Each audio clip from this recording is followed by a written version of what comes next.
evening, everybody. We're just waiting a few minutes while last speakers join us. My name is Ivor Chipkin. I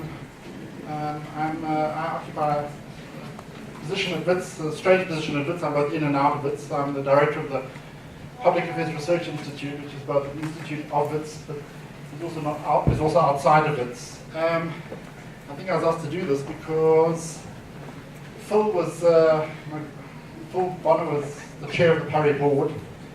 I suppose it's in that role that I play this role, but also Phil was an old professor of mine. He was also had become a great friend of mine and a very important colleague to me, of mine. So this evening I'm told it has to be a sense of joy and celebrate his life, but it's also I can't overcome a sense of profound sadness at the loss of someone who, quite frankly, almost seemed supernatural in his energy, his curiosity, an insatiable curiosity, almost a relentless energy, a deep commitment to ordinary people, to working people.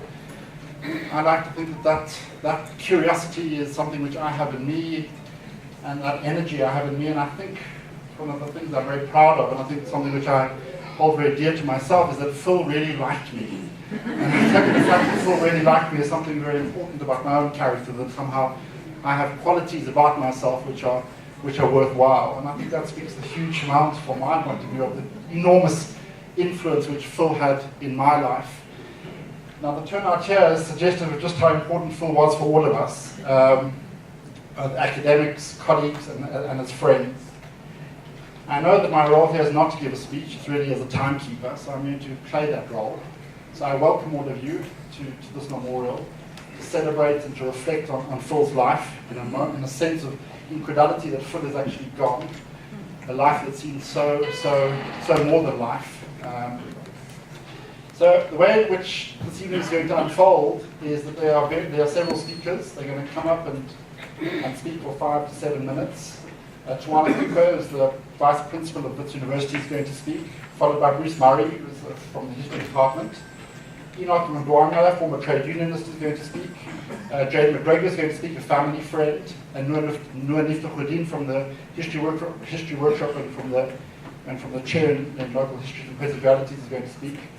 There is an opportunity, if Sally feels she would like to, for Sally to deliver a tribute to Phil.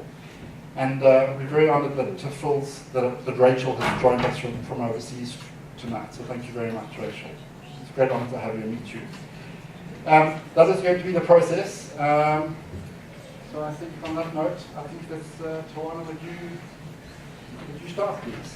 We will then have tributes. Daenerys Gussan is going to read a tribute from Eddie Webster. Fraser Ballin's going to read a tribute from Peter Calloway and Clive Glazer. Unfortunately, these are people that would love to have been here, but they can't be here, they're not here. Danae will read a tribute from Ariana Vasoni and Chepo Molloy, and then we will conclude. Okay, thank you very much.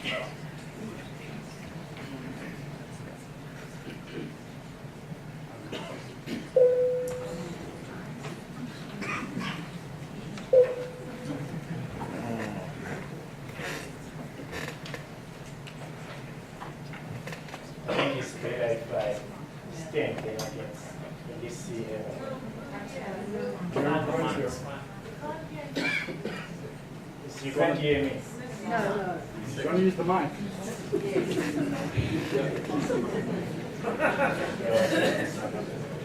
Is this better? Yes. Good evening, ladies and gentlemen. It might sound inappropriate to say good evening, but I was glad that Ivor said that today is both an evening where, while we are sad, we also celebrating Phil Bonner's life. So in that spirit, I would say good evening to all of you. I want to start off with 2 apologies before I get into my remarks. Vice Chancellor would have liked to be here, but he's traveling in the United States. So he's said to say he is with us in spirit at this evening. Professor Belinda Bazodi, who, as you know, worked with Phil in the history workshop, would also like to be here But these days, she's a member of the Honorable House, Cape Town, and she's taken up with those duties. But she sends her condolences. And now to my own remarks. There is a new phrase that I discovered a couple of years ago. It's called the imposter syndrome. The imposter syndrome is an imposter is a person who speaks a lot about that which they do not know much about. I cannot stand here today, although I'm the first speaker, and say, I'm one of those people that you know feel very well. But I did not feel in certain ways, which will be reflected in my remarks. I think a life lived so well, with such scholarly accomplishments and deep-seated social impact, where does one start to talk about such a life? Does saying the little that one knows not diminish the deep meanings of his value to all he touched with its intellect, knowledge, and humanity? I don't know. But I feel the little that I know and saw is, to paraphrase a line in a poem, to see the world that was and is filled in a grain of sand. Little that I know taught me about the totality of Phil, the human being, the scholar, and the social leader. He was one of the greatest social historians of our time, and also a great social leader, not occupying the field as just another brilliant scholar, teacher, and mentor, but redefining its contours and trajectories in our context in ways that were influential in our society, but had global resonance. I felt Phil's deep humanity, empathy, and generosity of spirit when I was still a young man, who at the time happened to get the keys to the dean's office at a very precarious time in the life of the Faculty of Humanities. No one knows this, but at some point in the early year in my 6-year tenure as the dean, he came to my office unannounced at the end of the day. When the office of the Dean of Humanities is located in an interesting position, or where I put my desk when I was the dean was interesting. I could see everybody leaving the main faculty or arriving. So I saw Phil, but I didn't think he was coming to my office. But he knocked unannounced and proceeded to give me a performance evaluation. It was totally unexpected. It was quite calming though, but it was, what I still remember, it was very sincere. I still recall that day vividly. I recall where he said, I did not say much beyond a few questions about why he thought you would make such a performance appraisal. And I thanked him. I sat in the office for another 2 hours and reflected a lot. But on that particular day, although I'd known him very well, and he'd been very kind to me, as I said, from the moment I arrived. One of the things I remember very well, Phil being a person who was part of the history workshop, was the first person to invite me as a young academic to give a talk on media transformation and its history in South Africa in a joint seminar with WISA. And the person who also organized that seminar was Professor Sarah Natal, who was sitting in the crowd here. And Phil came and listened and gave me his comments. That is what I call his generosity of spirit, his empathy, and his deep humanity. And the responsibility he saw to nurture a new generation of young scholars from the knowledge. And he did it with great ease and with great fun. All of you remember, or at least let me speak for myself. One thing I liked about Phil was he seemed to me to have a very naughty look on his face. And him and I used to exchange winks. And I hoped I had a naughty look like Phil had.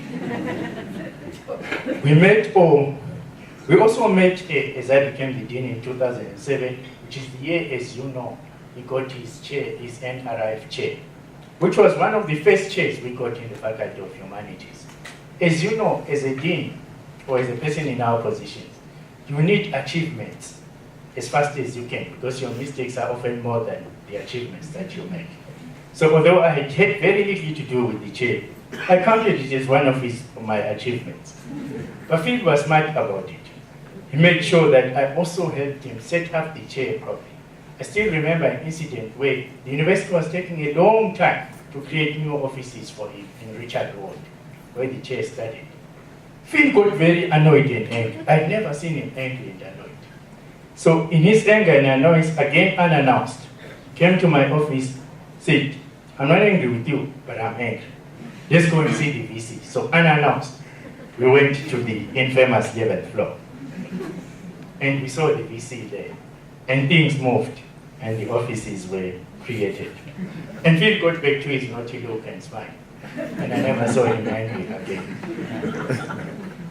I was to hear more about his life when he retired. When some of you might remember, we spent a joyous night at Hofmeyer House, where some of the pictures that are being shown here were shown yet again. It was an evening where Bruce Murray spoke a lot. Professor Bruce Murray is up here with me, he's going to speak, and revealed that the naughty look on Phil's face had something to do with naughty things he had also done, but also the great things he had done, and also the impact on his students, on fellow scholars, and others. And I cherished it that night when we reflected, as we will do tonight, his life's work. His passing on is a great loss and leaves a large hole in our intellectual landscape. While Phil the Mortal has passed on, I am very sad. However, Phil the humane scholar, intellectual and social actor, lives on in his work in all its depth. For that, I am happy and I'm grateful that I was invited to speak at this occasion. Thank you, ladies and gentlemen.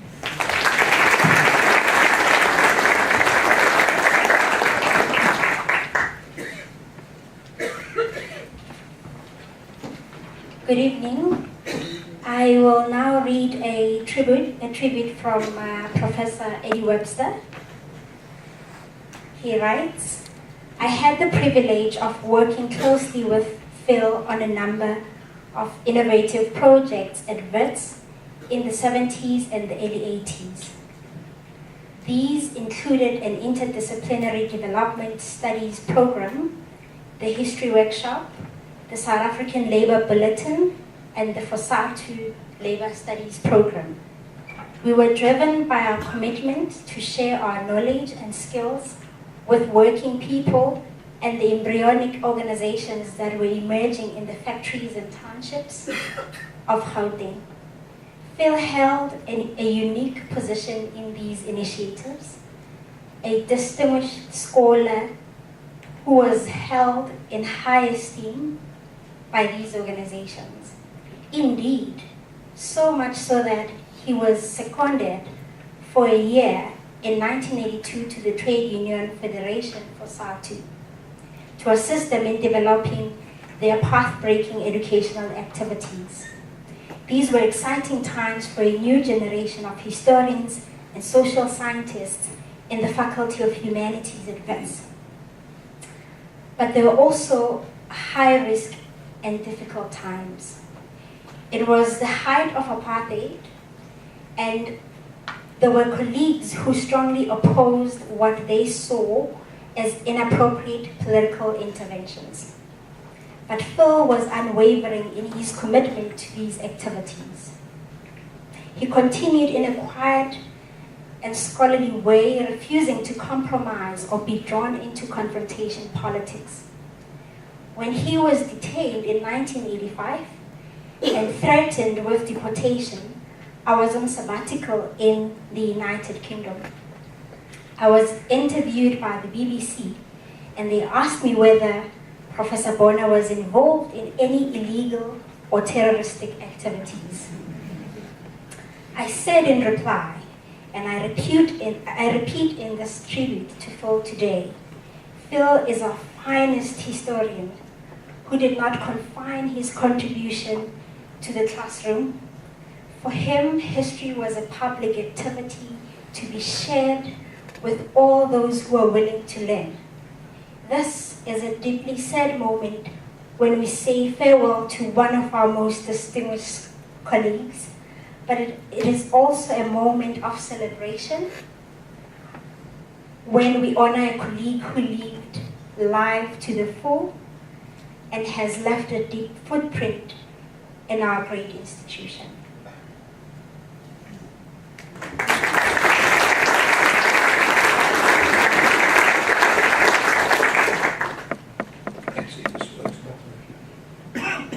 Can you hear me? Hello? You can hear? Thank you. Now this tribute to Philip, on behalf of Professor Noel Garson, who's in Cape Town, and myself, will focus mainly on Philip's contribution to the Department of History and the Faculty of Arts, now the Faculty of Humanities, in the period in which we alternated as his head of department. So that's the 1970s, 80s, and 90s. Now, born in England, raised in Kenya, educated at Nottingham and London universities, Philip was appointed lecturer in history by Noel in 1971. By 1991, 20 years later, he'd been made a full professor as Professor of Urban and Labour History. From 1999 to 2003, he served as head of department. From 1987 to 2012, he was also chairperson of the Interdisciplinary History Workshop. In 2007, he was awarded an NRF chair in Local Histories and Present Realities, finally retiring in 2012 after 41 years of service. A man of considerable energy and enthusiasm, and armed with an insightful original mind, Philip made a huge impact on the department, the Faculty of Arts, and the wider university over those years. He was a pioneer in many respects, as first demonstrated when conducting his PhD research on 19th century Swaziland for the School of Oriental and African Studies, London. When his thesis was published in 1983 as Kings, Commoners and Concessionaires, Philip won particular praise for his pioneering work in collecting and using Swazi oral traditions. His mandate and appointment to WITS was to pioneer the professional teaching of African history in South Africa, and he succeeded not only in launching African history at WITS, but together with Peter Delius in later years, maintained WITS as the leading centre for African history in South Africa. Philip was a pioneer in another direction. As a product of SOAS, he was a Marxist, at a juncture when the faculty was a pretty conservative outfit. However, the university was in a growth phase, and Philip was soon joined by new like-minded young colleagues, including David Webster and Jeremy Keenan in social anthropology, and Sheldon Leader in politics. They came together to launch an interdisciplinary honours course, Development Studies, which served as a sort of a Marxist vanguard in the faculty. The transformation of the faculty had been initiated. Now, what struck WITS about the WITS faculty, as compared to British universities, was the lack of dialogue between departments and disciplines. And the promotion of interdisciplinary exchanges was certainly a major pioneering enterprise of his. His great achievement was to set up in 1974 the African Studies Seminar of the recently formed African Studies Institute as a thriving interdisciplinary venue, which debated, sometimes heatedly, the radical challenge to the liberal historiography of South Africa. The Vice-Chancellor's report for 1978 commented, it is not untrue to say that Dr. Bonner's seminar series has been one of the major foci of South African studies in this country over the last few years. In 1977, Philip joined Belinda Bozzoli in sociology in forming the Interdisciplinary History Workshop with its triennial conferences, which pioneered the new social history, or history from below, in South Africa, and which proceeded to inspire Philip's postgraduate supervisions. From early on, Philip attracted postgraduates, and they are among his major legacies. When I motivated for his promotion to a full professorship, one of my key submissions was that, more than anyone else in the discipline in South Africa, he has come closest to forming a group or school of young historians around him. Now, Philip was never a purely university figure. Inspired by his Marxism, he extended his activities beyond the university, engaging in worker education and the movement to create a new generation of black trade unions. Evidently, out of concern at his trade union involvement, the state made an attempt to deport Philip, along with his trade unionist wife, Chris, in December 1985. On 9 December, he was served with a deportation order, arrested and imprisoned in John Foster Square. Formidable protest was mounted at home and abroad, and Philip was released. Noel Garson recalls, to quote, "No reason was given, but Philip was later told that the order had been temporarily lifted and that he could lodge an oral and written appeal before the expulsion was again considered. He was further told that the order had been temporarily lifted for humanitarian reasons, without admitting that it was in any way unjustified. The Minister of Home Affairs, Stoffel, would meet Philip to discuss the expulsion order. Before this meeting, Bruce Murray, my wife Yvonne, and myself had been to visit him in John Foster Square and discussed his plight with him, and I burst into tears. The meeting took place on 13 January in Stoffel-Water's parliamentary office. Philip was supported by his attorney, Ismail Mohammed, later appointed as the first black Chief Justice by Nelson Mandela, the Vice-Chancellor Carl Turber, and myself as Head of Department of History. We were there to plead the case on Philip's behalf. Turber declared that the University Senate had agreed to support Philip, and I referred to the massive local and international support Philip enjoyed from academic colleagues and friends. Philip was advised that he would not promote partisan political interests in his academic activities. Philip resisted this pressure as a matter of principle. Finally, an agreement of sorts was reached, and the deportation order was rescinded. Shortly after this meeting, Bruce Murray and I proceeded to defend Philip at a conference of the South African Historical Society, then in session, as some of the members did not approve of him at all. Philip received a tumultuous welcome from friends and colleagues when he returned to the department.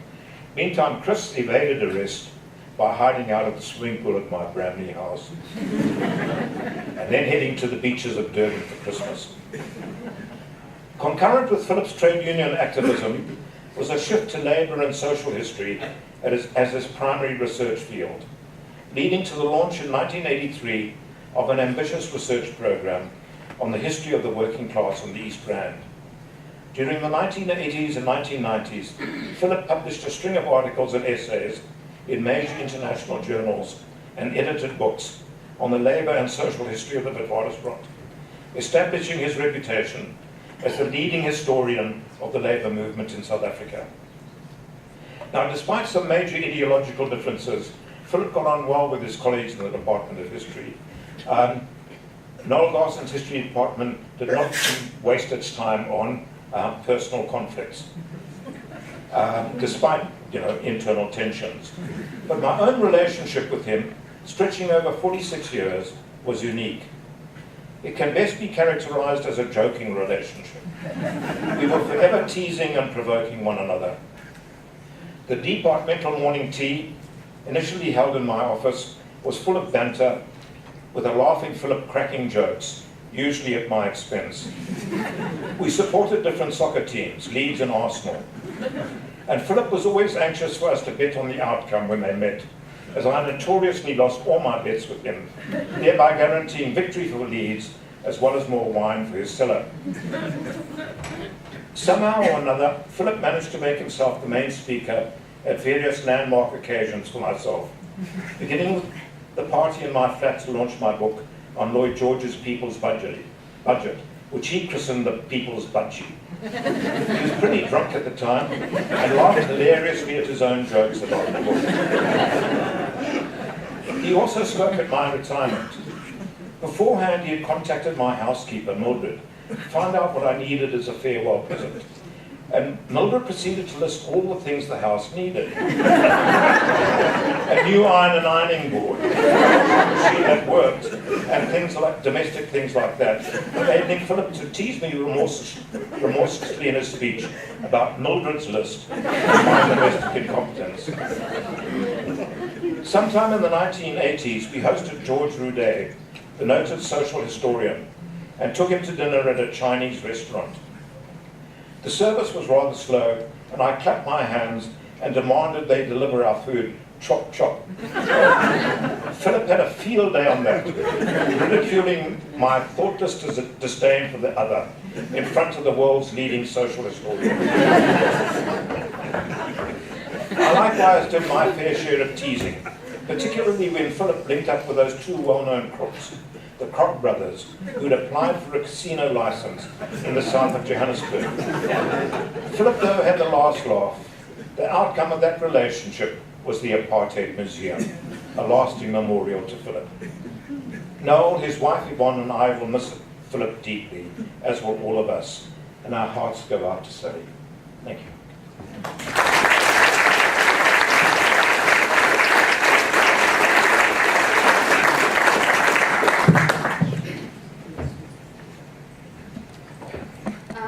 Going to start with a tribute from Peter Calloway.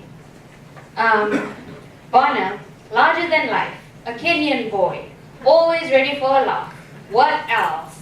The Phil I knew/remember was the Phil of the 70s, when he and I were the new boys on the block in the history department. Sometimes I think something of an embarrassment for our wonderful head of department, Noel, who had been so good as to recruit us. It was a happy place, that history department, with lots of laughter and camaraderie, and Phil was at the center of that. His endlessly repeated same old jokes, usually at Bruce's expense, never failed to amuse us all. Tea every morning was supportive. Staff parties were hilarious and boisterous. Such wonderful colleagues, Noel, Phyllis, Bruce, Richard, Graham, Valerie, Michael.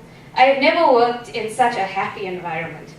And Phil somehow provided the essential glue which linked us together and to the outside world of African history and the new debates coming from Shula Marx's seminar in London and our many colleagues in other African universities. Jeff Guy, John Wright, Neil Parsons, Tom Clue, Ian Filmster. It made us different from most other history departments in South Africa, and I'm afraid it also made us somewhat arrogant.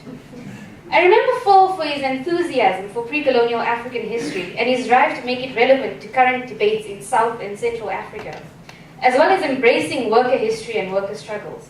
What I loved about Phil was that he did not get lost in the archives, like many other historians. He wanted to make it all relevant to the world outside, despite the fact that he was not a South African. He also loved to get out of the lecture hall with students, though some of these efforts provided challenges for other staff and students. The wonderful WITS student report on a field trip to Mpumalanga, entitled Waiting for Bonner, was a wonderful tribute to his energy, even if key venues were unfindable and guides never appeared. I cannot only refer to Phil as colleague, we also inhabited the same social space. Phil and Chris, David and Glenda Webster, Jackie and me, Valerie Beardsmore, we ate and drank and traveled and had a lot of fun. And I'm grateful to all of them for the world we shared, not least to the wonderful Phil Bonner. Let there be a bar for a beer on the beach, wherever he is.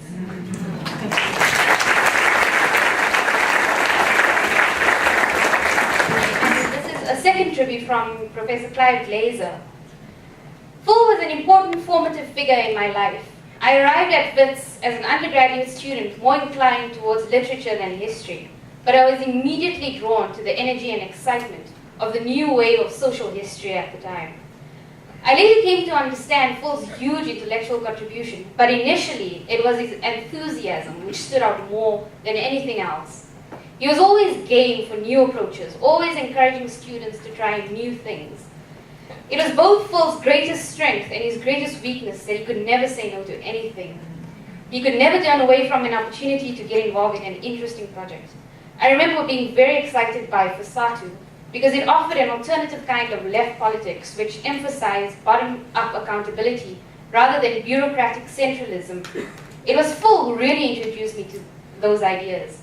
The social history movement also seemed to dovetail with their politics in interesting ways.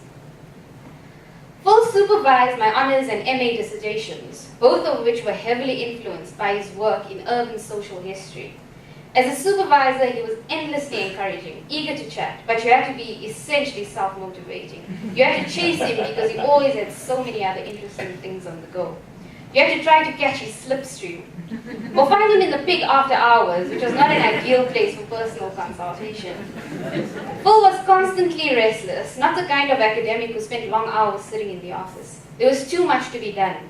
His tireless political work in Fosatu, his central role in the brilliant documentary series on the history of Soweto, his major contribution to the Apartheid Museum, or out visiting archaeological sites and interviewing historical actors, or ensconced in numerous meetings about new projects.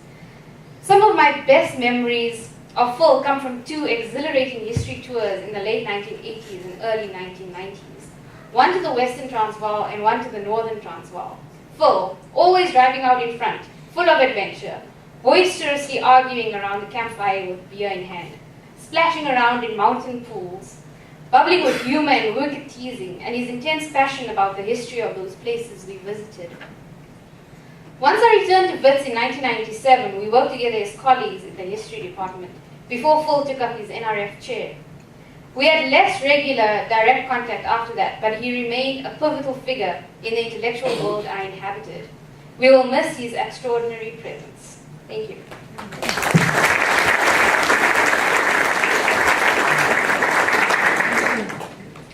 Thank you. I must also do what the professor did and make an apology for Les Kettledas, who was intending to be here and is not here today with us. My association with Phil is different from others. I was not necessarily a friend to him. I was organized by somebody here in the room into the trade union movement in 1979. That's Penny Fennerov. And I joined MAU then. Mind you, MAU was established in 1973 and it opened its branch in Transvaal in 1977. Before saying something about Phil, I need to put something in context.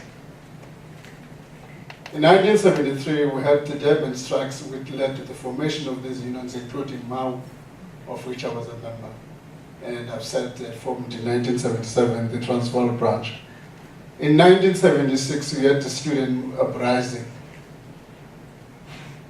Parallel to that, there was the emergence of the Black Consciousness movement, leading to the death of Steve Biko on the 12th of September 1977, and the Black Wednesday on the 19th of October 1977.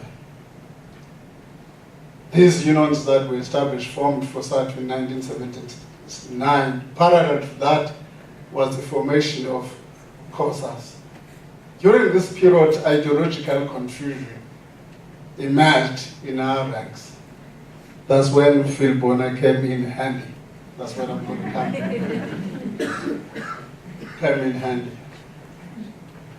Because at the center of the debate is what is emerging. People who are talking about these things today, they think they are inventing new things. You listen to people today talking about white monopoly, capitalism, and so on. Not a new debate. During this period, we had an emerging debate about, an interesting debate, it's not an emerging, about the nature of the South African capitalism. And of necessity, workers would be confused as to what does that mean for the struggle in South Africa. And of necessity, that talked to three fundamental perennial questions in the discourse in South Africa: the notion of race, class, and gender. It is during this period that also the UDF was formed. And key in these teachings, at some point I also, amongst the youngsters, I ran with UDF critical of what was called the workerist tendency. And would classify people who disagreed with us as workerists, and then we met workerism and populism, an interesting debate during the period. But what were the value systems which Phil Bonner inculcated into that young generation of trade union activists like myself? Because Phil then would teach us in Brist Street, would teach us in Germiston. I've not read books about him, I'm telling you what he was teaching us as young trade union activists. Key among these things, when he was teaching us about the failure and success of previous trade union endeavors in South Africa, was the independence of the trade union movement and shop floor strength. That a critical aspect of a trade union movement is the strength on the shop floor and the independence of the leadership of that union from political parties. I'm raising these values because they're as relevant today as they were at the time when we were forming the trade unions. That's one of the value systems he taught us. A related value system was accountability of leadership and mandates. So that if you elect shop stewards, this shop steward must be mandated by shop floor, teaching the issues of accountability. A third element is political tolerance. Because in the nature of trade union, when you organize people, you're not organizing them on the basis of their political orientation. You're organizing them on the basis of being workers in a specific plan. If we didn't follow his teachings, Inkatha formed WUSA at a particular point in time as opposed to COSATU. We'll come back to that in a moment. But that did not succeed because members of Inkatha felt at home in COSATU than going into WUSA. So that is the value system that I know Phil Bonner to have inculcated. I remember one day in Germiston, after the formation of the UDF, UDF was accusing COSATU of not allowing its members allowing them to have access to its members. And then this one day, about 200 shops were fully in the hall in Germiston. And before this meeting, Phil came into the hall in his usual ways with his sleeves rolled up. That's how he used to do. Came in this hall and said, because it was a culture not to deprive these workers in access to a UDF leadership. Starting to debate with these workers and so on and so on. Says, no, the issue is not about their affiliation. The issue is to what extent is it likely to undermine your independence as trade unions. I'm raising these issues because they are, as I said, they are as relevant today as they were at the time. A key element of this neutral kind of trade union movement emerged in the 1980s with SAU and so on. Largely, we call them community unions because of their approach to be more populist than rooting themselves at the shop floor level.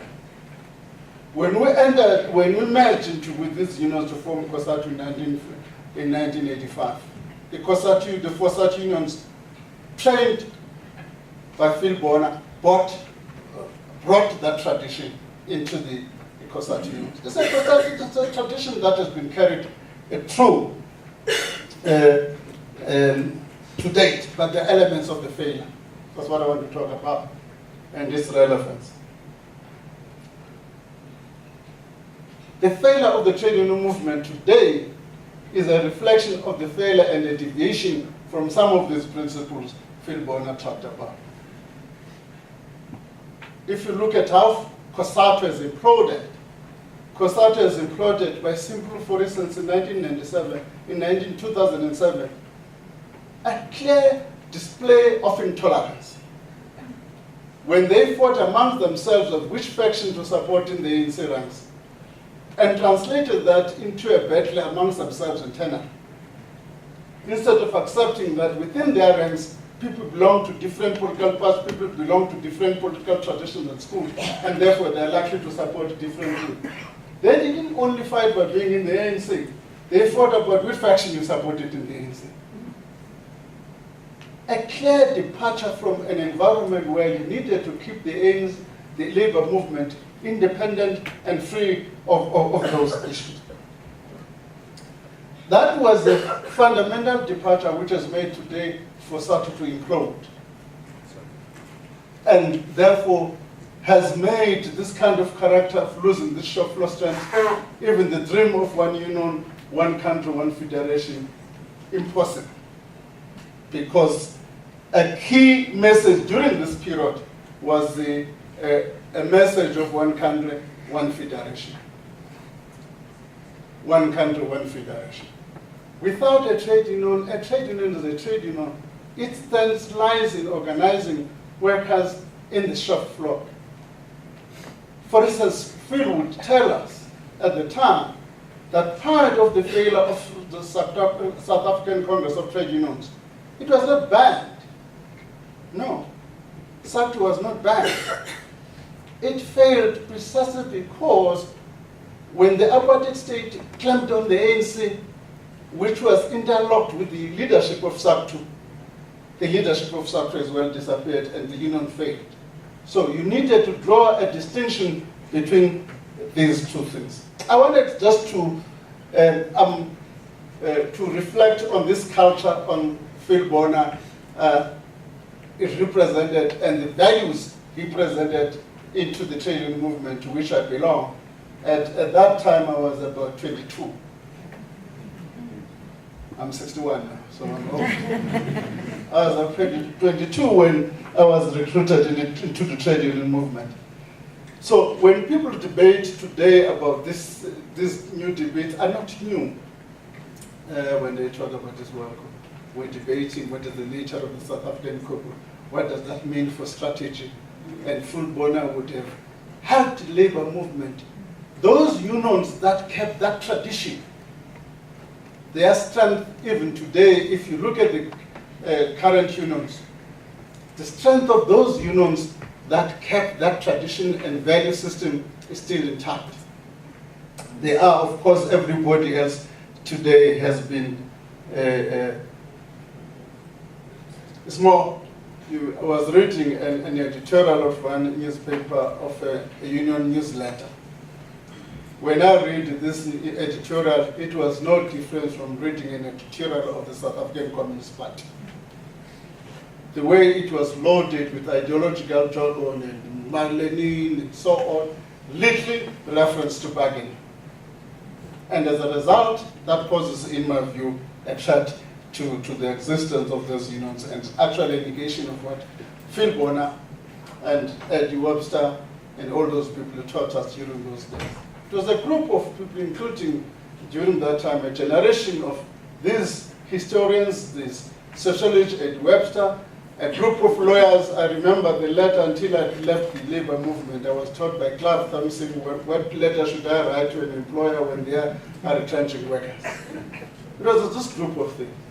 And this value system and the principle undermining that and underpinning that was non-racialism, the non-racial character of our society. And all those values, as we speak, are beginning to disappear. And that's the challenge that we need to take from Phil Bonner. To what extent are we going to revive that culture of building a non-racial society in which all South Africans will survive with national cohesion? And that, to me, is a message I need to carry through from what I've learned from Phil Bonner. Thank you very much.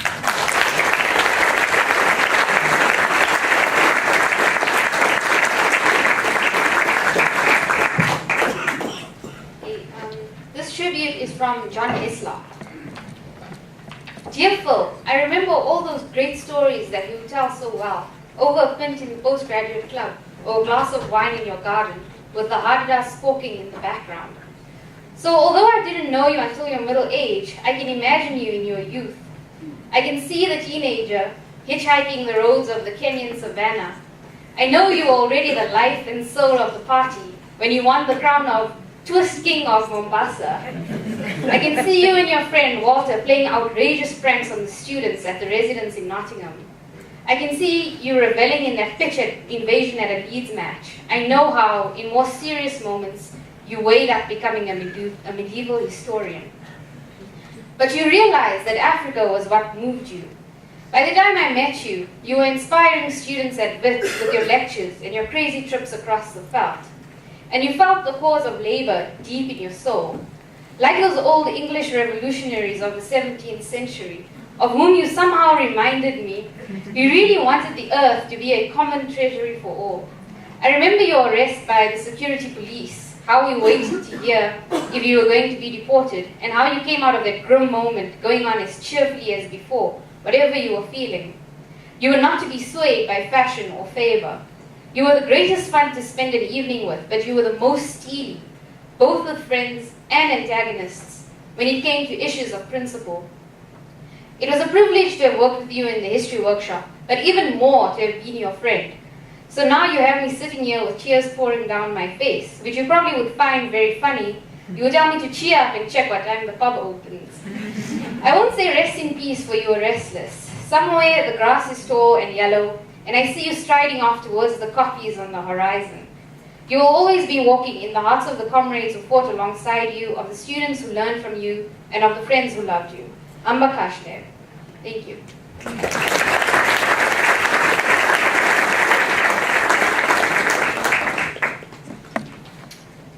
Phil Idleness Bonner. I guess I've got your attention now. Phil had an insatiable enthusiasm for everything and was certainly never idle.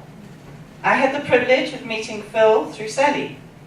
At one of our lunches, she told me of this guy that was really keen on her and was very persistent.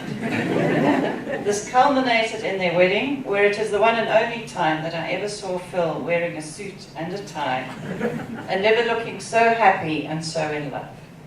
I always used to tease Phil about the number of books and articles he was writing at one time.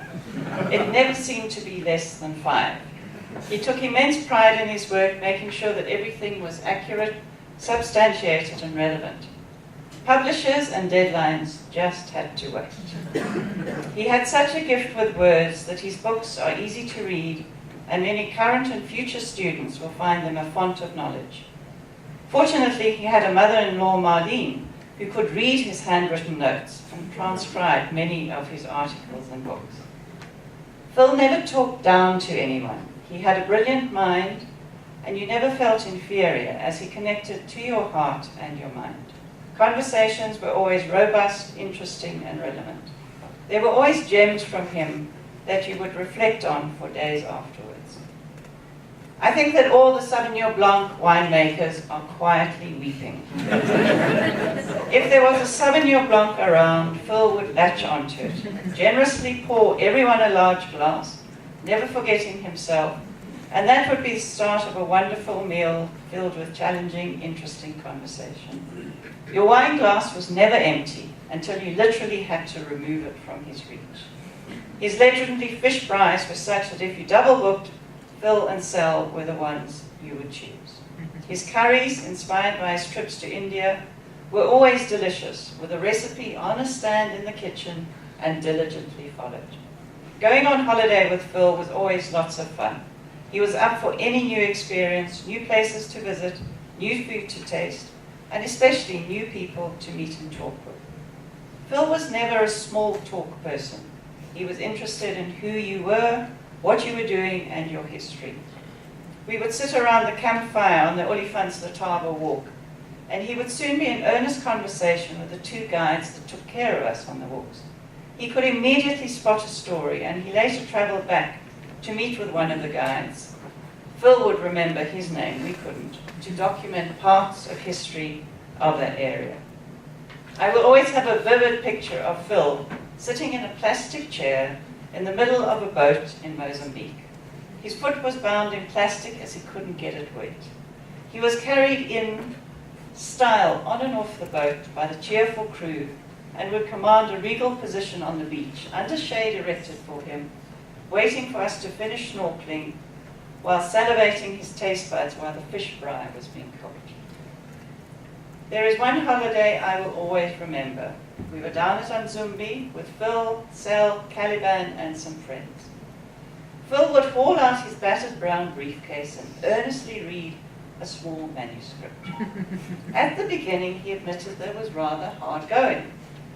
When he told us it was J.M. Coetzee's paper on idleness, we packed up laughing, as Phil was the very opposite of that.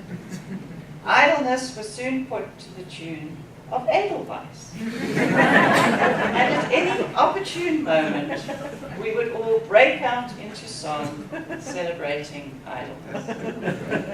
His enthusiasm for cooking mussels that we had collected from the rocks was such that Linda gave him her iPad to find a recipe. To her surprise, she had to open Google and type in mussel recipe. A few minutes later, Phil demanded to know, how do you turn the pages on this thing? Nevertheless, we ended up with a delicious mussel recipe with saffron, thanks to Phil.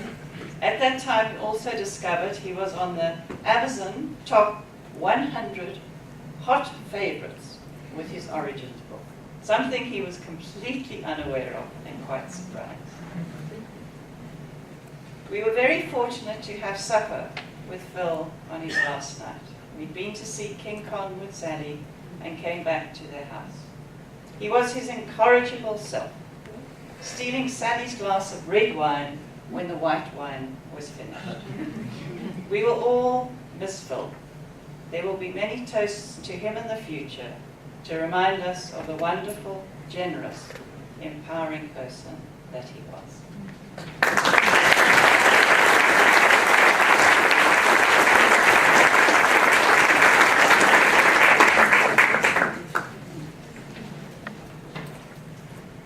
The next tribute is from Dr. Tepo Moloi. I really struggled to write this tribute. I could not stop crying. It is difficult to imagine life without you, Prof. I met Phil for the first time in 1998 when I was doing my second year. But it was from 2002, after I had registered for my MA in History and Film Documentary, that I began to work closely with him. He involved me in the postgraduate team, researching the socio-political history of Alexandra Township, which culminated in a book co-authored by him and Noor Niftahoudin. 3 years later, he employed me as a coordinator for the Teachers' Committee in the History Workshop. Phil introduced me to the oral history methodology and made me appreciate and love it. He would say, you must let the people speak for themselves. In 2006, I left the history workshop to join CASE, the Community Agency for Social Inquiry. Phil was not happy. I remember, after I had informed him of my decision, he looked at me and said, you're going to waste your time there, but you can go. What he did not say was that he was going to try and get me back to the history workshop. 5 months later, I received a call from Phil informing me that he had found a better paying job for me. I suspected that he cajoled Piers Bigot to send me a contract to sign quickly. I resigned from CASE and joined him again as an oral historian in the Saha and Sunday Times Oral History Project. That was the beginning of my many trips to Kronstadt, Polokwane, and Nelspruit with Phil. He always regaled me with his endless stream of anecdotes. He had the ability to narrate the same story twice or thrice with a different level of enthusiasm. Thus, his anecdotes were never dull. They made the long distances we traveled bearable. Now, I have to travel alone, especially to Nelspruit, where we were still working on a project on the underground work in the area. I'm grateful to have known Phil, Hambagashi Abani, my mentor, friend, and prof.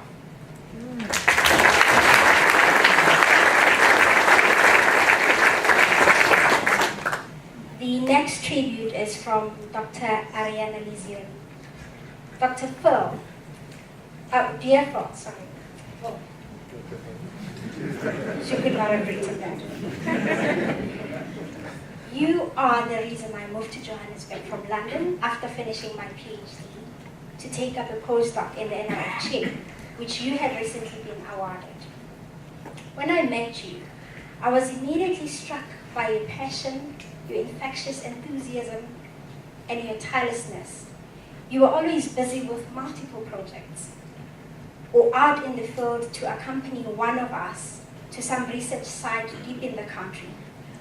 We had such fun on the road together in your trademark bakkie, the truck, as we like to tease you. In the last years, it has been me doing the driving, but your company has remained the best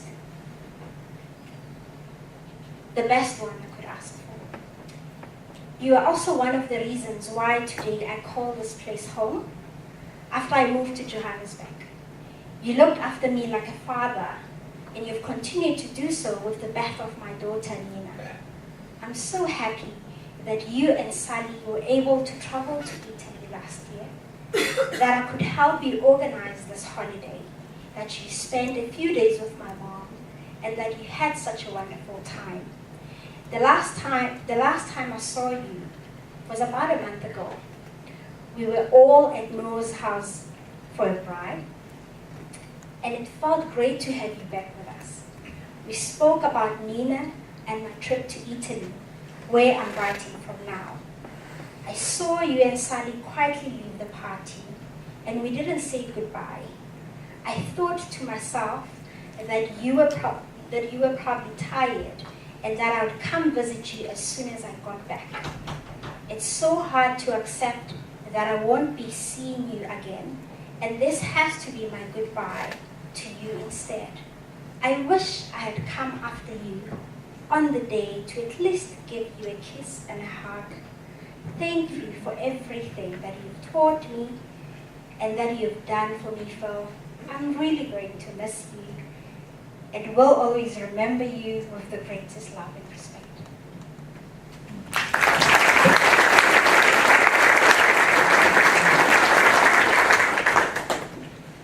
Thank you. This afternoon, Sally and I, as we were preparing this venue,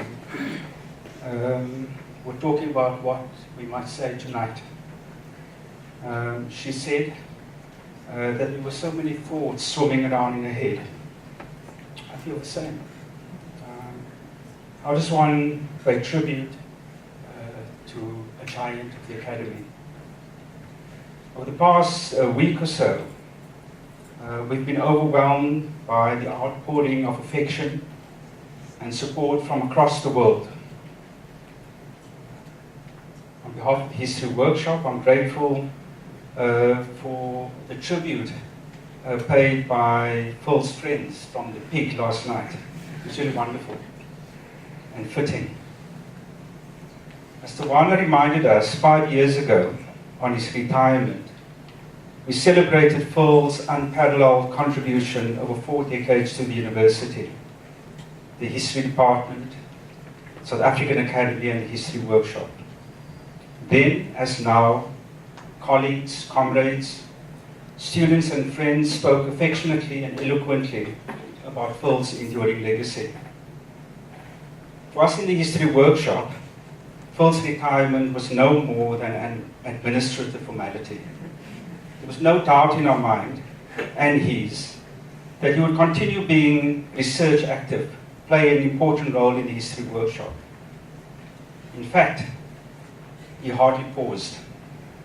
Over the following years after his formal retirement, he continued intense field work, writing, presenting papers locally and internationally, and publishing. And even as illness slowed him down, Phil soldiered on. It is very hard, in fact it's impossible, to think of the History Workshop without Phil. He was there at the beginning, 40 years ago, and was its leader from the late 80s until his retirement in 2012. The history workshop's achievements have largely been due to his intellectual insights, leadership, hard work, and collegiality. Now, I first encountered Phil in the 1980s through his writings on labour history, which was an integral part of the alternative people's history programs that we as young activists imbibed. It was therefore for me a no-brainer when I moved to Johannesburg and enrolled at Wits University for a postgraduate degree that Phil Bonner would be my supervisor. I sought him out, but we had some disagreements. One of my first disappointments with Phil occurred during one of our first conversations, because despite my various attempts to recruit him, because he was a well-known workerist, so despite my various attempts to recruit him to my small Trotskyist organization, he spurned the opportunity to become part of the vanguard that would bring about international socialist revolution. We had other disagreements. He supported, why I don't know, Leeds United. I'm a Man United supporter. More recently, we had intense debates about talk show hosts we thought were too opinionated. But what ensued after my failure to recruit him was more than 2 decades of mentoring, collaboration, and friendship, during which he influenced my thinking and my research. It was due to his efforts that I was awarded a postdoc fellowship in the university and then also appointed as a lecturer. Phil loved being in the field. He enjoyed listening to people and recording people's life histories. Perhaps one of his most important contributions in teaching his postgraduates was through example. He led through example on how to conduct research, how to respect subjects. He saw oral history as a mutual exercise of knowledge production. He took care to remind his postgraduate students that researchers might be interested in collecting oral histories as part of an academic exercise, dissertations, articles, and so forth. But for interviewees, the act of telling their stories held greater importance. It affirmed them, made them part of a project of producing their own histories and rewriting history in general. His excitement about research was infectious. Phil rarely hesitated getting into his 4x4, a postgraduate student by his side, and in between them a six-pack, speeding off to one or other town in Mpumalanga, Limpopo, Northwest, or the Free State to respond to a request for an interview or to follow up on a lead. Working with Phil in the field was like being on the combined film set of Indiana Jones and Monty Python. Of adventures and misadventures in search of holy grails, and I use the plural very deliberately. Because notwithstanding his critics believe that he, as a historian, as a social historian, that he believed a single truth. In fact, Phil in later years said that he was in search of approximate truth. He regaled us with stories of overturned vehicles in Swaziland, drinking traditional beers. In recent years, as Tinayo and Faiza will attest, he bought a sheep for a chief in Limpopo so a student could get an interview. He got lost in caves with Mandy and strapped a photocopier to his 4x4 with Shireen in order to go and rescue an archive in Mpumalanga. Our trips to Makapansgat were legendary. It did not matter how many times we went. Phil always got lost on our way to the mountain pools. Even when Mandy had brought her GPS device, he refused. He wanted to walk and we got lost. Phil had very little regard for himself. He was restless, constantly in search of something new. When in the mid to late 1990s, the history workshop experienced a crisis, Phil, together with others, led a process to reconfigure and rejuvenate the organization. From the late 1990s, the History Workshop organized major conferences that brought an historical lens to bear on contemporary questions and dilemmas.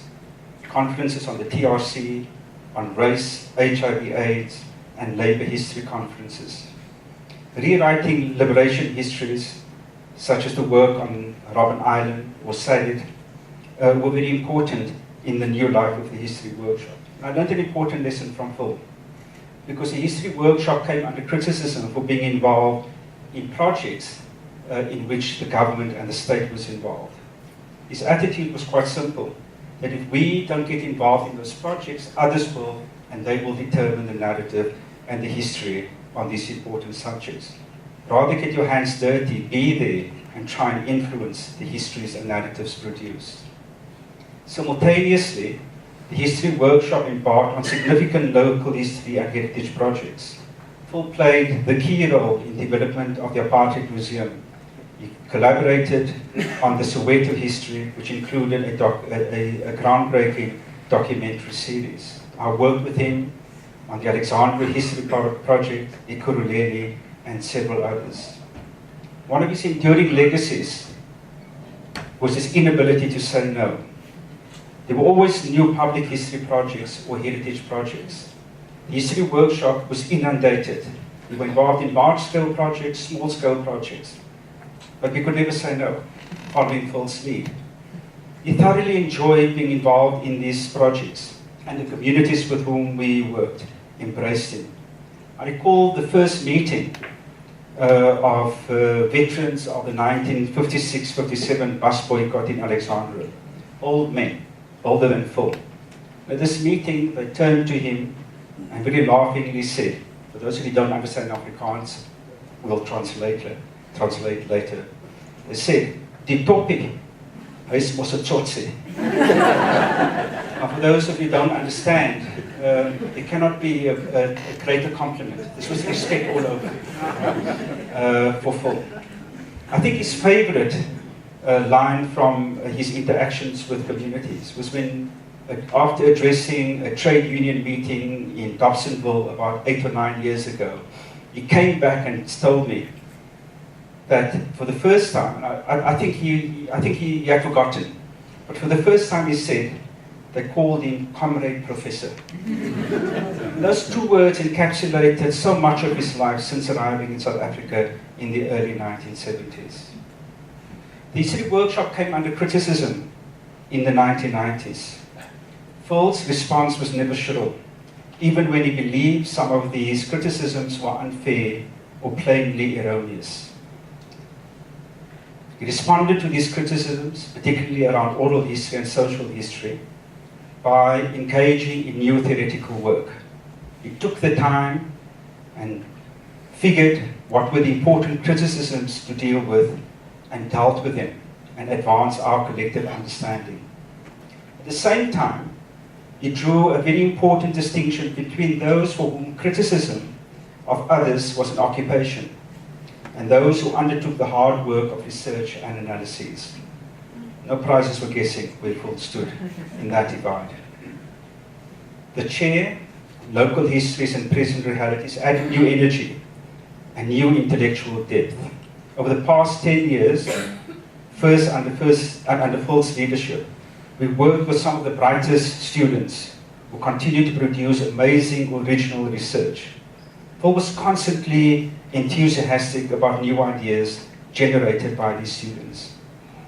In my view, one of Phil's major attributes was his capacity to affirm others. He was always supportive of new research, new directions and projects. Whenever a student came to him with a new idea, he invariably said, "That's a good idea, go and do research." Send them to the archives and directed them to particular readings. This came from a deeply ingrained generosity and authentic commitment to collegiality.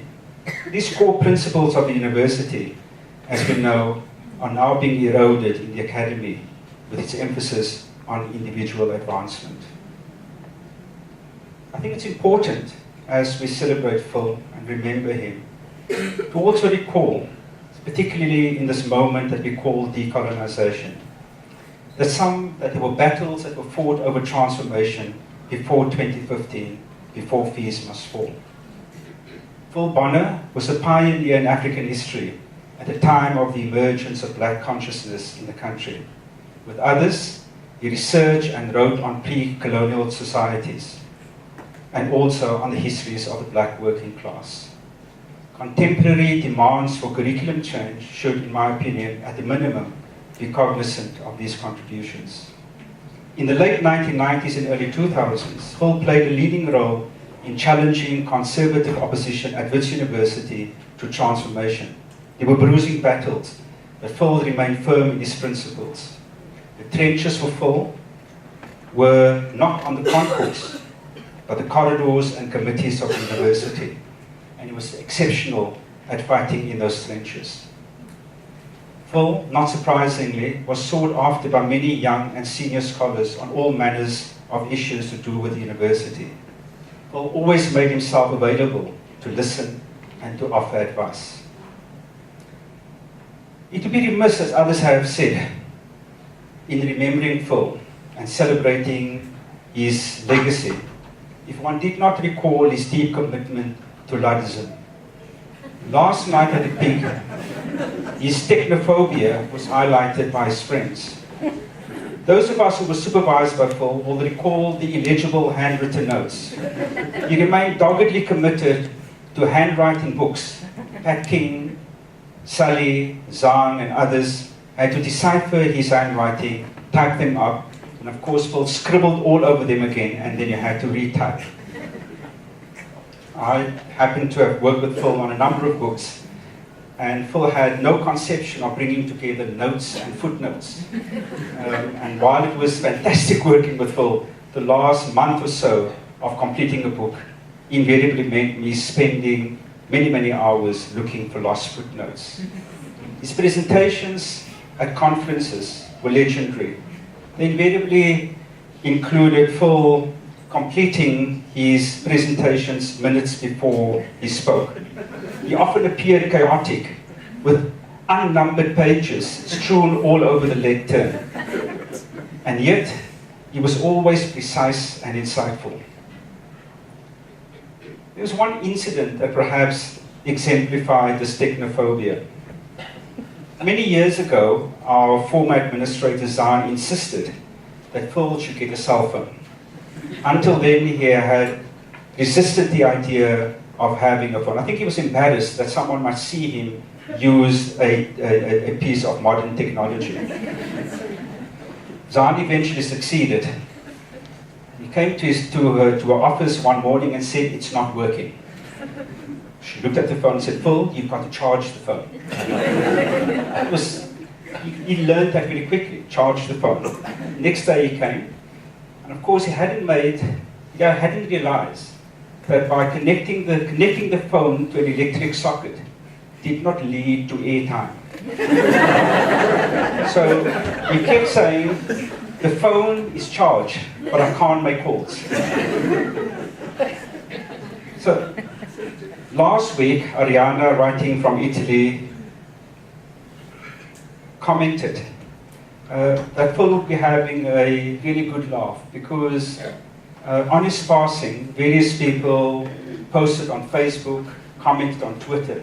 It's extremely ironic, according to Ariana, that Phil was probably top of the trends. I think that's the word to use, that he was trending, despite his technophobia. I'd like to end on two notes. First, a personal note. I'm going to miss Phil. Phil celebrated with me when my son Ilan was born. He loved children. We learned last night at the pig how we tease kids. My son Ilan, when he was just a couple of years, spent many Friday afternoons with other kids at the pig. And Phil was the center of attention. Kids loved him. He enjoyed watching the kids grow up.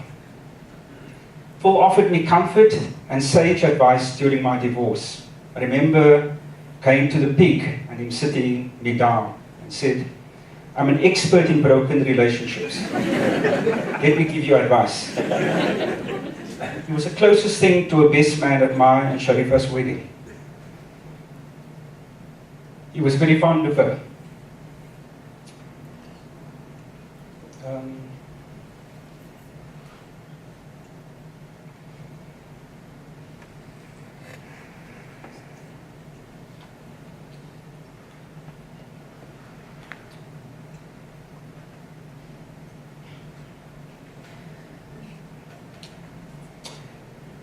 Whenever anything of significance happened in our lives, Sharifa would say that Phil must be included, because in her words, he's like your father.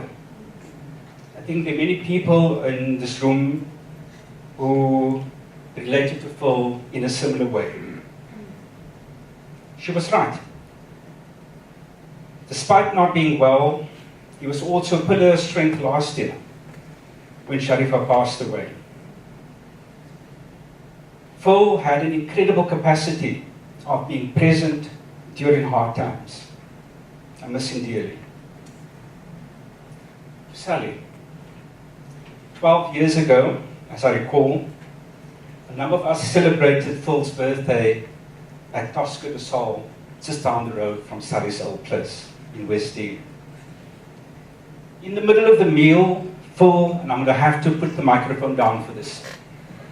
Can you hear me at the back? Yeah. In the middle of the meal, Phil stood up, hands on the hips, and said, Noor, I've got something to tell you. I asked Sally to marry me. And guess what she said? And he paused for effect. Now, for those of you who have seen Phil with hands on the hips, two things could happen. Either you would bend forward and wag his finger and launch his acerbic tongue. That's the Phil you did not want to encounter. Something else would happen. He would brush his mustache, tug his beard, and hold his chest. Which is of course what he did. We knew what he was going to say, but it wasn't really that gave the game away. It was a twinkle in his eye, the broad smile. We knew what he was going to say, we knew what the answer was, but he still feigned incredulity and said something like, I don't believe it, but she said yes. Phil loved Sally. Sally loved Phil. I remember, as many of you will, the meals at Sally and Phil's place and them holding hands. Phil loved Sally's work. He couldn't stop telling us of her photography, of her exhibitions, of her presentations. And so, Sally, thank you very much. I know in the 12 years, it would have been 12 years this November, that Phil was extremely happy. Phil was a restless soul, but he found love and a home with you, Sally. Thank you for sharing him with us. You can count on us, Sally, to help you in this time of grief, just as Phil has stood by so many of us. Phil Bonner was an exemplary and pioneering scholar, a remarkable teacher and a mentor, and a generous colleague and friend. His immense legacy is indelibly etched in the history workshop. He was one of a kind. He was a good man. Ambagashli, Comrade Professor.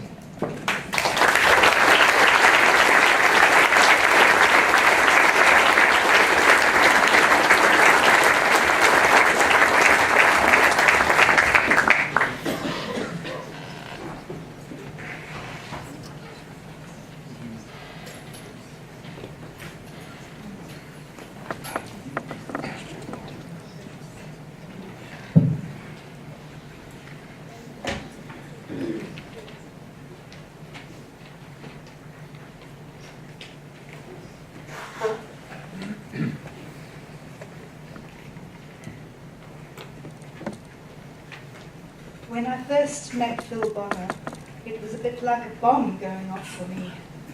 He was amazing, funny, and clever, and kind, and such fun to be with. We went away to Makapan's hut. And after that, he was my constant companion, confidant, friend, and so much more.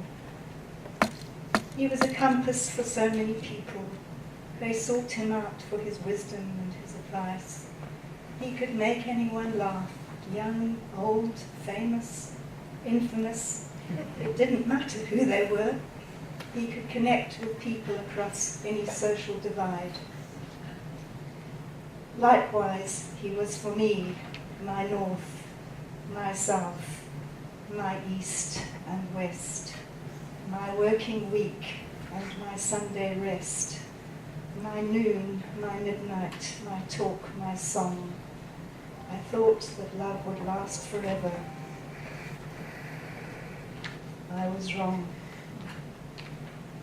Above all, he was a consummate storyteller, and every experience would be woven into a narrative that would be told and retold.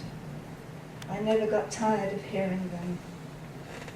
After he had a stroke in 2012, I told him that the hardest part was not hearing him speak, that his speech came back, and we talked and talked about what had happened. It brought us closer. He loved people, and as Kelly Gillespie says, he loved women. And he was so cheered up by seeing friends, and your presence here today is testament to this. There are so many stories and anecdotes that can and have been told. I can hear him critiquing the structure of this speech, telling me to change this part and move that to another place. We are going to miss him.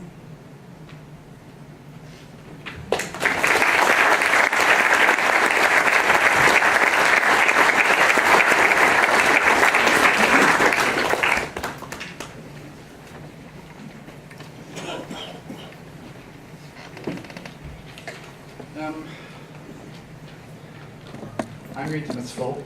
There's a part of Phil which has been present in all these quite magnificent tributes.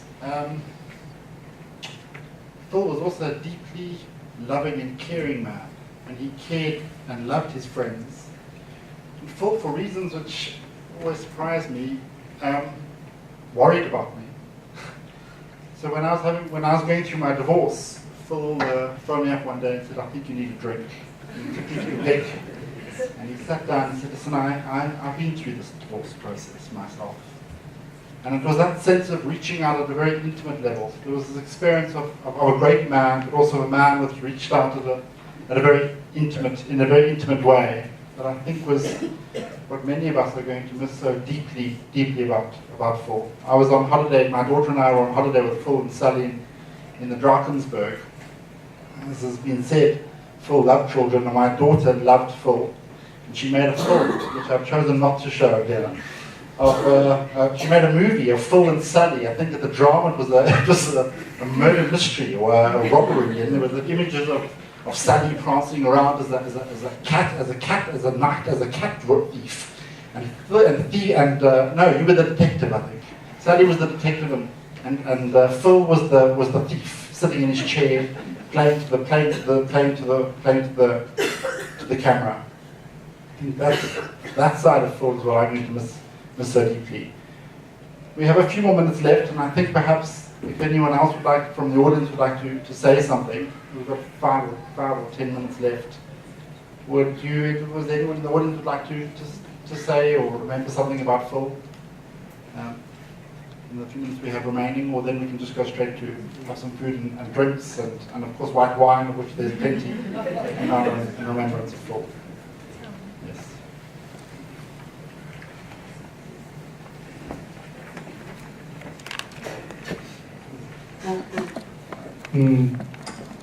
My name is Sikiso Prof.Phil was my PhD supervisor. And I first met him, I was a lecturer at Vista University, Sibukwe. And I was having problems with my honors class. Because I think I was teaching a course on Blood River and what happened at Ngome. And the students were asking me a question. Why is it every time when there's a battle between the colonized and the colonized in South Africa, the number of the colonized who die is 3,000? So I said to them, do me a favor, you want to pass the exam, take it as that. And then we reached a deal that I should probably think about it and look at this issue in an in-depth manner. Then I came to this and registered with Phil. And what I can say about it, that's all. You've said it all. I can say, oh, Phil, ubengumuntu onobuntu, enesineke, enenhliziyo enhle, ebekezela futhi, enothando olukhulu kubantu bonke abasebenza naye. This simply means that he told me that if I have to use African languages that I find in my archives as part of my PhD, I am welcome. I should do so. And I did that. And thanks to him. And I am going to miss him. And all of us who worked for the study project, because he was part of us, as Norm has explained. We will miss him. Thank you.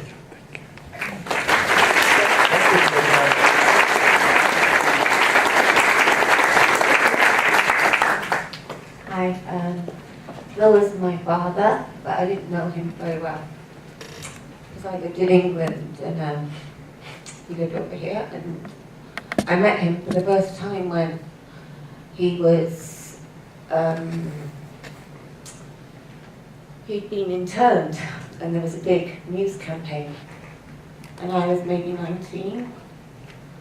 And I remember it was in England and maybe, it must be 1985 because of the dates you're saying, and I was talking to my mother in a red phone box in England because I was a student, we didn't have a phone. She was like, oh, your father's been on the news, and I thought she meant the man she'd married. I was like, what? She was like, no, your real father. And so this was how he was released, and I wrote a letter to this university, and he wrote back, and he came to visit England on one of his scholarly trips, and we went to the Notting Hill Carnival together. And that was interesting and fun, and since then I've maybe met him 7 or 8 times, not so many times. We didn't have a close relationship. It was difficult in many ways because I'm hearing from all these things, he was so busy, and also he wasn't very good at keeping contact with me, I suppose because he was busy with everything else. And that was very difficult for me. But yeah, but he's a full person also, and he's given so much to you as a community and as people, and I really appreciate hearing that, and I really appreciate that you offered to bring me here, and it's been wonderful to hear all of your beautiful stories and all of the goodness in his heart and all the wonderful things that he's done for you people. So for that's been a real blessing for me. Thank you very much. Thank you.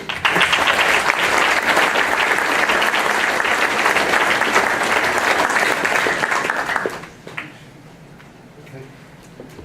Anthony, now I think we're going to have for a break for the drinks and there's food outside. So please join us and conversation and memory. Thank you.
So it's a mixed picture, but in the early days we didn't have mixed pictures.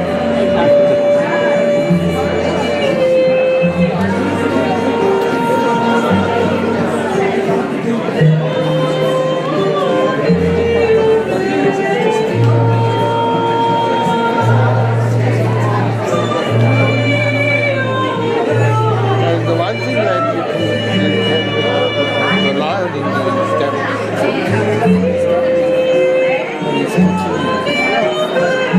Care about the rest of us.